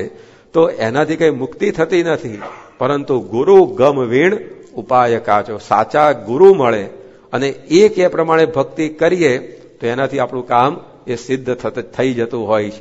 મન મત્ત થઈ તું કોટી સાધન કરે. મનના માનેલા ગમે તેટલા આપણે સાધન કરીએ, ભક્તિ કરીએ, પણ એનું ફળ મળતો નથી. ગુરુ કેમ કરવાથી એ ભક્તિ સાર્થક થાય. જેમ પોતાનો જ મેડિકલ સ્ટોર હોય પણ બીમાર પડે તારે આપણો જ મેડિકલ સ્ટોર છે, લાવો જે આવે દવા લઈ લેવાય? એ ડોક્ટરે એ જ દવા લેવી પડે. પોતાનો મેડિકલ સ્ટોર હોય તો શું થઈ ગયું? બધી જ દવા આપણી માલિકીની છે, પણ તો એ દવા કઈ લેવાય? તે જે ડોક્ટર બતાવી એ દવા લેવાય. તો પછી રોગ જાય ને પછી કે ના કે હવે ડોક્ટરને એમાં શું પૂછવાનું, આપણી જ દુકાન છે ને ખાવા માંડો જે હાથમાં આવીએ અને ખાય તો બધા રોગથી મુક્ત થઈ જાય. પછી એ મરી જ જાય એટલે પછી કોઈ રોગ બહુ એને થવાનું રહે જ નહીં. તો જીવનની અંદર આપણને એ સમજાવવામાં આવ્યું. નારદજીએ એ વાત અહીંયા આપણને સમજાવી કે ભક્તિ તો આપણે કરીએ છીએ, પરંતુ એવા સાચા સંતના સમાગમમાં. જો વાલ્યો લૂંટારો હતો, પણ નારદજી જેવા સંતના યોગમાં રહીને એણે ભક્તિ કરી. નારદજી એને શીખવાડ્યું કે ભક્તિ કેવી રીતે કરવાની, અને એટલું જ ખાલી રામ રામ રામ બોલતા શીખ્યો, અને એની અંદર એ વાલિયામાંથી વાલ્મીકી થયો. કેટલું બધું રૂપાંતર! એટલા માટે યોગીજી મહારાજે યોગી ગીતામાં લખ્યું કે કરવું શું? સંત સમાગમ. જીવનમાં કરવા જેવું કામ શું છે? સંતનો સમાગમ. ઘણું બધું આપણે કરવાનું. સંસાર વ્યવહાર લઈને બેઠા છે એટલે નોકરી કરવાની છે, વેપાર કરવાનો છે, ધંધો ચલાવવાનો છે, સંસારની ફરજો અદા કરવાની છે, પણ મુખ્ય કાર્ય કયું કરવાનું છે જીવનમાં? સંત સમાગમ. કારણ કે એકવાર એ સમાગમ જો પ્રાપ્ત થઈ ગયો તો પછી એ બધા જ રસ્તા એ ખુલતા જાય. કારણ કે એવા સંત એવી ભક્તિ આપણા જીવનમાં આપી દે કે જેને કારણે પછી આપણા અંતરની અંદર આ પ્રકારે શાંતિ શાંતિ વર્ત્યા કરે.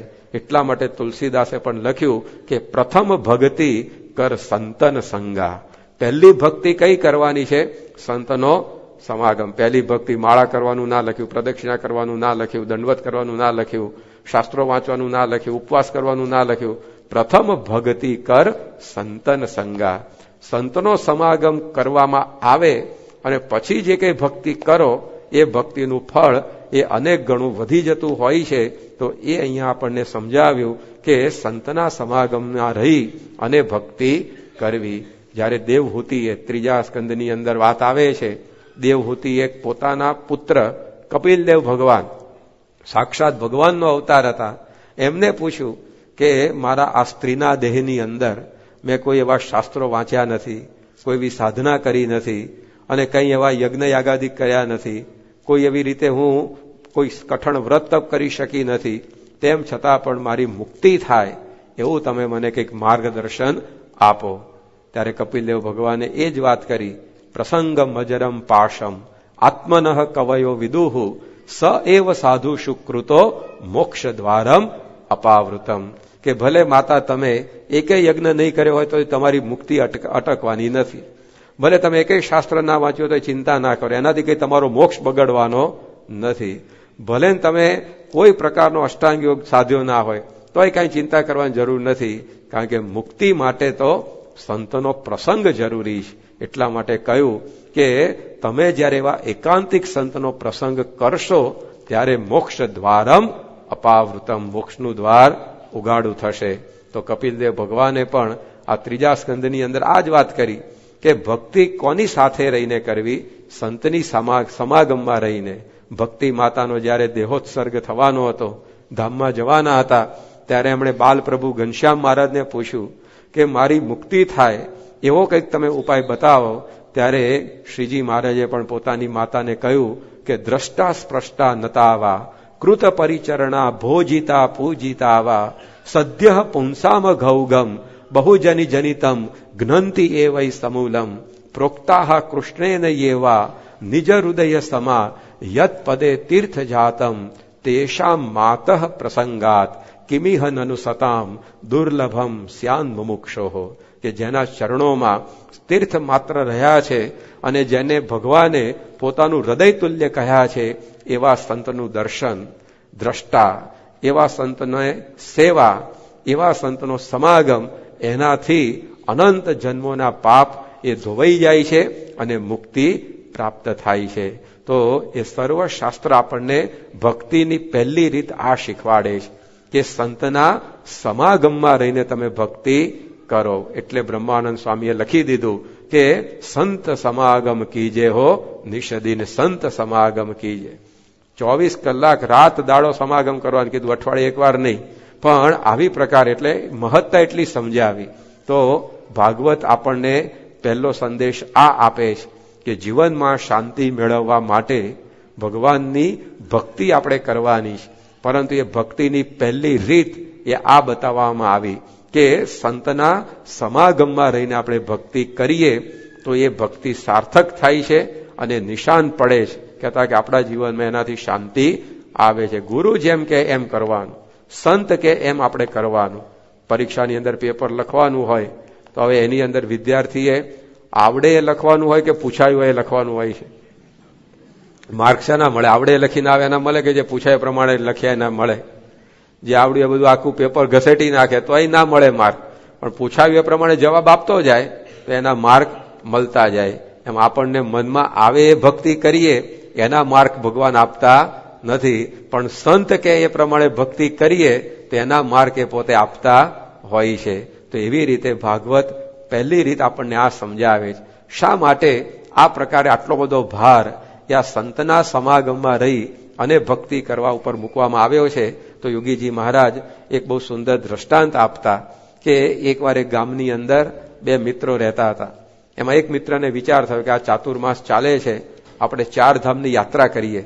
એટલે એને બધી તૈયારી કરી, પણ પાછું મનમાં થયું કે ચાલો ને 1 ભલે દો, હું એકલો જ એના કરતા મારા મિત્રને પણ ભેગો લેતો જો, કારણ કે સાજે માદે કંઈક કામમાં આવે અને બીજો માણસ જો ભેગો હોય તો આપણે વાતચીતમાં સમય જાય અને બહુ સારું રહે. એટલે એના મિત્રને આમંત્રણ આપ્યું કે તારી ટિકિટ હું કઢાવી દઈશ, પણ તું હાલને ચાતુર્માસમાં 4 ધામની મારી યાત્રાએ. પેલો કે ના કે મારે કઈ 4 ધામની યાત્રાએ આવવું નથી. કે કેમ ના પાડે છે? કે જો અહીંયા અત્યારે ચાતુર્માસ ચાલે છે, મારા ગુરુ આવ્યા છે, એટલે રોજ હું તો એમની કથા સાંભળવા જઉં છું અને મારે તો 68 તીર્થ મારા સંતને ચરણે, કોટી ગંગા કોટી કાશી, કે આવા મારા ગુરુ છે એના ચરણમાં સર્વ તીર્થ આવી ગયા, એની સેવા હું કરું છું. તો પેલા બહુ આગ્રહ કર્યો કે ના, પણ એમાં હું વાંધો આવે, તું આવને તારી બધી વ્યવસ્થા હું કરીશ આમ તેમ. પેલો કે ના ભાઈ, મારે કઈ એવો સમય છે નહીં, અને તારે બહુ એવું યાત્રા કરવાનું મને તાન હોય તો મારા વતી હું આ તુંબડી આપું છે, તુંબડીને તું લઈ જા અને તુંબડીને મારા વતી યાત્રા કરાવી દેજે. એટલે પેલા એ પછી કઈ બહુ આગ્રહ કર્યો ને તુંબડીને ઉપડે હતો. જ્યાં જ્યાં જાય તુંબડીને ભેગી જ રાખે. જે મંદિરમાં દર્શન કરવા જાય ત્યાં તુંબડી સાથે રાખે. પોતે તો મંદિરમાં બહાર ઉભો રહીને દર્શન કરે, પણ તુંબડીને તો પૂજારીને કહે ભાઈ ભગવાનના ચરણાવીને અડાડીને પ્રસાદીની કરી આપો ને, કે એવી રીતે દર્શન કરાવે તુંબડીને. પછી ગંગા યમુના બધી નદીઓ આવે તો પાણી ઠંડુ એટલે પોતે એક ડૂબકી મારી ના મારીને તરત બહાર આવી જાય, પણ તુંબડીને તો 50-50 વાર જપ કરે, એને ક્યાં ઠંડી લાગવાની છે? પવિત્ર થાય ને એમ તુંબડી. એટલે આવી રીતે આમ સરસ યાત્રા એ આખી કરાવી 4 ધામની. અને પછી પાછો આવ્યો. તે જમાનાની અંદર આવા કોઈ યાત્રાળુ આવે તો લોકો પોતાના ઘેર એને જમવાનું આમંત્રણ આપે કે ભાઈ આપણે યાત્રાએ જઈ શક્યા નથી, પરંતુ આ યાત્રાળુને જમાડીએ તો આપણને પણ યાત્રાનું થોડું પુણ્ય મળે. આવી ઉદાર ભાવનાથી લોકો યાત્રાળુને પોતાના ઘેર જમવાનું નોતરું આપે. તો જે પેલો મિત્ર ગામમાં રોકાયો હતો એને આ બીજો મિત્ર યાત્રા કરીને પાછો આવે એટલે એને કહ્યું કે ભાઈ તું પણ મારા ત્યાં જમવા આવજે. એટલે જે સમય નિશ્ચિત કરેલો, દિવસ નક્કી કરેલો, તે દિવસે આ જમવા માટે પેલા ઘેર ગયો. જમવા માટે વાનગીઓ સરસ મજાની બનાવી હતી. પછી છેલ્લે જયારે જમી લીધા પછી પાણી પીવાની વાત આવી ત્યારે પેલી તુંબડી જે 4 ધામની યાત્રા કરીને આવેલી એમાં પાણી ભરી અને પીવડાવવા માટે પેલો મિત્ર લઈ આવ્યો. અને જ્યાં આણે પાણી પીધું હજી એક ઘૂંટડો, ત્યાં તો આમ થૂ કરતું થૂકી જ કાઢ્યું. અને એકદમ ગુસ્સે થઈને બોલાવ્યા, કેવી તુંબડીમાં પાણી લઈ આવ્યો? કેટલું કડવું વખ જેવું પાણી છે, આમ છે ને તેમ છે ને એમ કરીને પગ પછાડીને તો જતા રહેવા માટે તૈયાર થઈ ગયો. એટલે કે આ તુંબડી તો 4 ધામની યાત્રા કરીને આવેલી છે, ભગવાનના ચરણાવીને અડેલી છે, ગંગામાં આવેલી છે, એમાં કડવું પાણી કેમનું હોય? અરે કે તું પી એટલે ખબર પડશે કે. અને એમ કરીને તો ઉપડી ગયો. અઠવાડિયા સુધી સાકર ખાધી, રોજ 2 ફાકડા, ત્યારે માંડ પેલી કડવાશ ગઈ. નક્કી કર્યું કોઈ દાડાના ઘેર જમવા જવું નહીં. અને આમ 10-15 દાડા વીતી ગયા. ત્યાં વાળી પાછા 2 જણ ભેગા થઈ ગયા. અને પેલા એ કીધું જેને જમવાનું આમંત્રણ આપેલું ને એને, લાગે 15 દિવસ જતા રહેતું તો મારા ઘર બાજુ દેખાતો જ નથી, કે વાત જ ના કરતો. કે કેમ પણ? અરે કે કેવું કડવું પાણી પીવડાયું. કે ના કે હવે નહીં થાય એવું, કાલ ચાલ તું મારા ઘર ચા પાણી કરવા. પેલા કે ના કે પેલા કે વિશ્વાસ રાખ મારી વાતમાં. અને એમ કરી પાછો લઈ ગયો. અને પછી આવી રીતે જમવા માટે બેસાડ્યો. જમવાનું પૂરું થયું એટલે પાણી લઈ આવ્યો. પાણી પાછું એની જ તુંબડીમાં લાવ્યો. એટલે પેલો ઉભો જ થઈ ગયો કે પેલા તો પાણી પીધું હતું ત્યારે ઉપકા ચડતા હતા, હવે જોઈને ઉપકા આવે છે કે તું લઈ જા તુંબડીને પાછી. બોલો કે હવે તુંબડી બદલાઈ ગઈ છે કે એની એ નથી. અરે કે શું એની એ નથી? મહિનો ભેગી ફેરવી છે. કે ઓળખું છું કે આ એ જ તુંબડી છે જેમાં તે મને પાણી પીવા આપેલું કડવું લાગેલું. પણ કે તુંબડી ભલે બહારથી એવી ને એવી લાગે, પણ તું પાણી તો પી, મારામાં વિશ્વાસ રાખ, હું તારો મિત્ર નહીં. અને એમ કરીને પેલા બહુ આગ્રહ કર્યો. એટલે આમ ડરતા આણે આમ તુંબડીમાંથી પાણી જ્યાં એક ઘૂંટડો પીધું, યોગી બાપા કહેતા 72 કોઠા ટાઢા થઈ ગયા. એવું મીઠું મધ જેવું પાણી લાગ્યું. એટલે એને આશ્ચર્ય થયું કે આ તુંબડી તો એની એ જ છે, તોય હમણાં અઠવાડિયા 15 દાડા પહેલા પાણી પીધું તો કડવું હતું, અને અત્યારે હવે એમાં ને એમાં મીઠું પાણી લાગે છે, આ શું થયું? એટલે પેલા મિત્રને પૂછ્યું તો એને વિગત સમજાવી કે જો આ તુંબડી છે ને એને સીધી ઉપયોગમાં ન લેવાય, એની અંદરની જે છાલ હોય ને એને કાઢી ન નાખીએ ને ત્યાં સુધી એ કડવાશ એની જાય નહીં. જે વસ્તુ એમાં નાખો એ વસ્તુ એ કડવી થઈ જાય. પછી તો તું 4 ધામની યાત્રા તુંબડીને કરાવી આવ્યો, ભગવાનના ચરણારવિંદને અડાડી, ગંગા નદીમાં નવડાવી, એને પણ અંદરની જે પેલી છાલ નહોતી નીકળી, એ અંદરનો ગાળ નહોતો કાઢી નાખવામાં આવ્યો, ત્યાં સુધી એમાં પાણી કડવું થતું હતું. પણ હવે મારા ગુરુ તો તુંબડી વાપરવી કેવી રીતે જાણે, કારણ કે રોજ તુંબડીમાં પાણી પીવે. એટલે હું આ તુંબડીને એમની પાસે લઈ ગયો અને ગુરુજીને કહ્યું કે ગુરુજી આ તુંબડી વાપરવા યોગ્ય કરી આપો. એટલે ગુરુએ અંદરનો કડવો ગાળ છાલ હતી એ કાઢી નાખી. એટલે હવે એની એ જ તુંબડીમાં પાણી મીઠું લાગે છે. તો યોગી બાપા દ્રષ્ટાંત આપીને કહેતા કે કાશી કેદાર કે દ્વારકા દોડે, જોગની જુગતીને જાણી રે, ફેરા ફરીને પાછો ઘરનો એ ઘરમાં, ગોધો જોડાણો જેમ ગાણી રે. કે તમે કાશી કેદાર દ્વારકા બધે યાત્રા કરવા જાઓ, પણ જોગની યુક્તિ, આ સંત સમાગમનો જે યોગ, એમાં જે યુક્તિ કહેતા કે એની અંદર જે આ તાકાત છે એ જો ન જાણી તો પછી ફેરા ફરીને ઘરનો એ ઘરમાં, ગોધો જોડાણો જેમ ગાણી. પેલો ગાણીનો બળદ આખા દિવસમાં કેટલું બધું ફરતો હોય, આમ 5-15 કિલોમીટર કાપી નાખે તો પાછો હોય ત્યાંનો ત્યાં જ હોય, એ એક ડગલું પણ આગળ વધ્યો હોય નહીં. કરેલી મહેનત બધી ફોગટ જાય. સ્વામી બાપા પેલા રયા ગઢવીની વાત કરે છે. એક રયો ગઢવી હતો, તો બિચારાને જમવાના ફાંફા પડવા માંડ્યા. એટલે એને થયું કે હાલો ને 15 દાડા કંઈક 12 આંટો મારી આવીએ સગાવાલાને ઘેર, એટલે આપણા એક ટંકનું તો અહીંયા ઘરમાં બચે. એટલે 15 દિવસ આખો કાર્યક્રમ ગોઠવ્યો અને બધાના ઘેર પોતાના સગા સંબંધીને બધાને મળી આવ્યો. જયારે ઘેર પાછો આવ્યો ત્યારે જોયું તો આમ 15 જોડી જોડા પડ્યા હતા બહાર. એને જો કે 15 જોડી જોડા, આ કોણ આવ્યું હશે? જોયું તો 15 મહેમાનો અંદર ઘરમાં બેઠા હતા. બધા વાટ જોતા હતા ગઢવી ક્યારે આવે. અને આયા એટલે પૂછ્યું બધા મહેમાનો કે રયા ગઢવી ક્યાં ગયા હતા? કે ક્યાંય નહીં, ઠેરનો ઠેર. કે આ 15 દાડાનું બચાઈને આવ્યા હતા, તમે ટપકી પડ્યા 15 દાડાનું ખાવા માટે. એટલે ક્યાંય ગયો નથી, અહીંનો અહીંયા જ હતો, એમ સમજો ને. કે એમ આપણે પણ આ સંત સમાગમ વગર ગમે તેટલી સાધના કરીએ તો પણ ઠેરના ઠેર એ અંદરની કડવાશ જ્યાં સુધી ન જાય ત્યાં સુધી આ કઈ પત્તો પડે તેવો નથી. તે અંદરના સ્વભાવોની જે કડવાશ એ તો જયારે આવા ગુરુ મળે, સંત મળે, ત્યારે એના થકી દૂર થતી હોય છે. એટલા માટે આ સંત સમાગમમાં રહી અને ભગવાનની ભક્તિ કરવી એ આ ભાગવત આપણને પહેલી રીત સમજાવે છે. ઘણી બધી રીત આ 7 દિવસ દરમિયાન આવતી જ હશે. આપણી ભક્તિ જ આપણે કરીએ છીએ, એમાં ક્યાં એવો આપણે સુધારો કરવાનો, તો એ અહીંયા ભાગવત સમજાવે છે. તો પ્રથમ ભક્તિ કર સંતન સંગા. તો પહેલી ભક્તિ આ છે કે સંતનો સમાગમ મેળવી અને પછી તમે ભક્તિ કરો, કારણ કે આપણને આવી સાચી રીત એ શીખવાડતા હોય છે. પ્રમુખ સ્વામી મહારાજ એકવાર અમેરિકામાં હતા અને લોસ એન્જલસમાં કથા પૂરી થઈ, પછી વ્યક્તિગત દર્શનમાં બધા હરિભક્તો આવતા હતા. અને એ વખતે જે કોઈ મુમુક્ષુ હોય અને સ્વામી કંઠી પણ પહેરાવતા જાય. એમાં એક ભાઈ આવ્યા અને સ્વામીએ કહ્યું કે આવો કંઠી પહેરાવીએ. તો કે ના સ્વામી, કે હું નહીં પહેરું. કે કેમ? કે હું વૈષ્ણવ છું, કે હું સ્વામિનારાયણની કંઠી ના પહેરું. સ્વામી બહુ રાજી થયા સાંભળીને, બીજો હોય તો ગરમ થાય. સ્વામી કે ઓહો, બહુ સારું કે તમે આ દૂર દેશમાં અમેરિકામાં રહો છો અને આ વૈષ્ણવપણું તમે જાળવી રાખ્યું, ધન્યવાદ છે તમને. તમે વૈષ્ણવ છો તો દારૂ બારૂ વગેરે તો કઈ પીતા નહીં હોવ ને?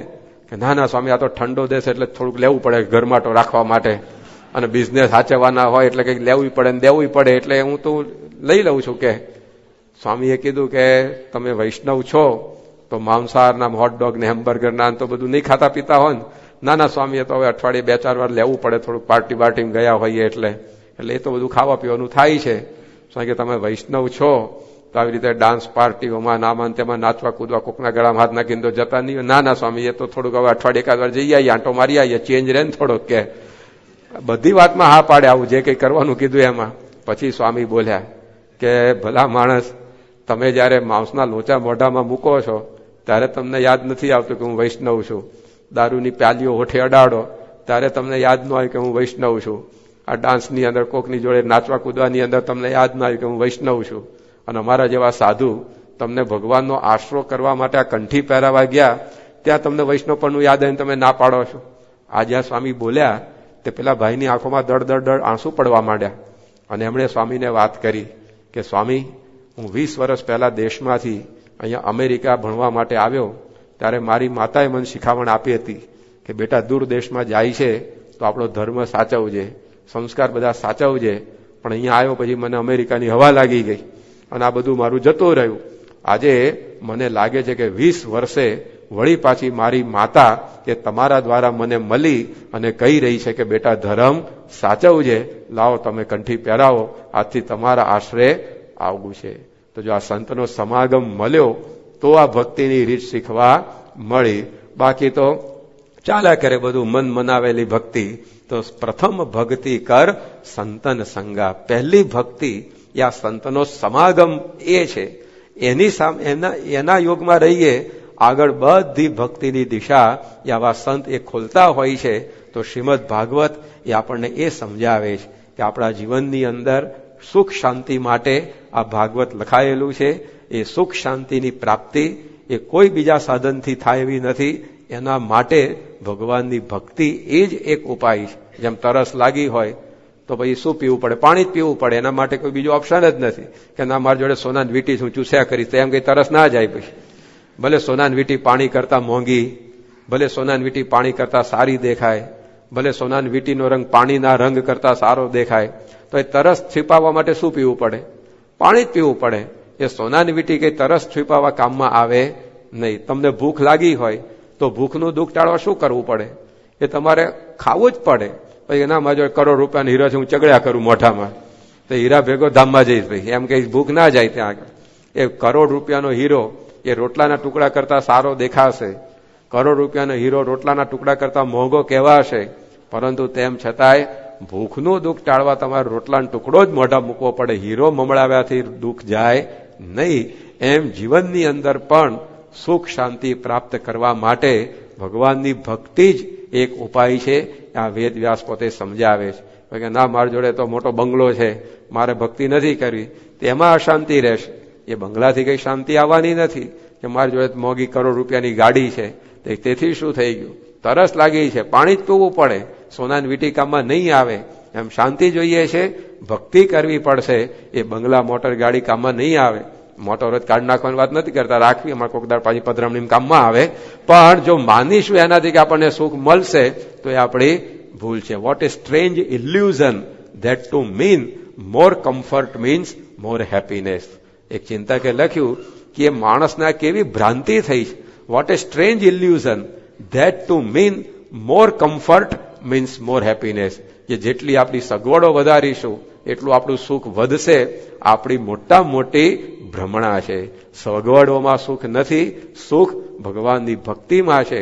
પણ એ ભક્તિની રીત એ પાછી યથાર્થ હોવી જોઈએ. તો એ રીત બતાવે છે આ ભાગવત. એમાં પહેલી રીત બતાવી, પ્રથમ ભક્તિ કર સંતન સંગા. સંતનો સમાગમ મેળવીને જે ભક્તિ કરીએ આપણને સાર્થક થાય છે. તો આવી રીતે આજના પ્રથમ દિવસે શ્રીમદ ભાગવતની પ્રારંભની અંદર જે કથા આવે છે એ આપણને આ સમજાવે છે. શાંતિનું સરનામું એ ભગવાનની ભક્તિ છે. એ ભક્તિની રીત એ સંત શીખવાડે છે. માટે એવા સાચા સંતનો સમાગમ કરીએ તો આપણા જીવનમાં ભક્તિ સાચી થાય અને એવી સાચી ભક્તિથી આપણા જીવનની અંદર શાંતિ આવે છે. ભાગવતની પારાયણનો આ પ્રથમ દિવસનો પ્રથમ સંદેશ એ આપણને અહીંયા સમજાવે છે. આજે પ્રમુખ સ્વામી મહારાજના સાનિધ્યમાં આપણે જોઈએ છીએ કે નાના મોટા આબાલ વૃદ્ધ બાઈ ભાઈ એમના જીવનમાં કેવી ભક્તિ ઉદય થઈ છે. આજે આ પરદેશના વિલાસી વાતાવરણની અંદર નાના નાના બાળકો પૂજા કર્યા વગર પાણી પણ પીવે નહીં. તો આ ભક્તિ આવવાનું કારણ શું? ઘણી વાર તો 80 વર્ષે ખબર પડતી નથી કે પૂજા કરવી જોઈએ. અને આ 8-8 વર્ષના છોકરાઓ એ પૂજા કર્યા વગર પાણી ન પીવે, તે ભક્તિ આવી ક્યાંથી? પ્રમુખ સ્વામી મહારાજનો સમાગમ. આજે અમેરિકા અને ઓસ્ટ્રેલિયા અને ઇંગ્લેન્ડ આફ્રિકા બધા પરદેશની અંદર મંદિરોની અંદર તમે જુઓ કેવી બધી ભક્તિ આપણા મંદિરોમાં થાય છે, કેવા ઉત્સવો ઉજવાય છે. તો એ બધું થાય છે કેવી રીતે? તો આવા સંતનો આપણને સમાગમ મળ્યો છે. તો એના થકી આવી ભક્તિ એ આપણા જીવનની અંદર ઉદય થઈ છે. તો એટલા માટે ભાગવત આપણને સંત પાસે રહી એ ભક્તિ કરવાની વાત સમજાવે છે. યોગી બાપાએ પણ એટલા માટે જ કીધું, કરવું શું? સંત સમાગમ. તો એવા સાચા સંત પ્રમુખ સ્વામી મહારાજનો સમાગમ આપણને મળ્યો છે, એ જે માર્ગ ચીંધે એ પ્રમાણે આપણે જો કરતા રહીએ તો આ ભક્તિ આપણી સાર્થક થાય. એટલે એવી સાર્થક ભક્તિથી આપણા જીવનમાં શાંતિ આવે છે. તો આજે મહારાજ સ્વામીને આપણે એવી પ્રાર્થના કરીએ કે આપણે પણ ભાગવતનો આ સંદેશ છે કે ભક્તિથી શાંતિ, અને એવી ભક્તિ માટે પહેલું કાર્ય એ સંત સમાગમ કરવાનું. તેવો સંત સમાગમ આપણને મળ્યો છે. એ સમાગમ આપણે વિશેષ કરી સાચી ભક્તિ શીખી જીવનમાં શાંતિ મેળવી શકીએ એવી પ્રકારની ભક્તિ કરવાનું, સત્સંગ કરવાનું મહારાજ સ્વામી આપણને બળ, બુદ્ધિ, શક્તિ આપે એ જ એમના ચરણોમાં પ્રાર્થના. શ્રી સ્વામિનારાયણ ભગવાનની જય.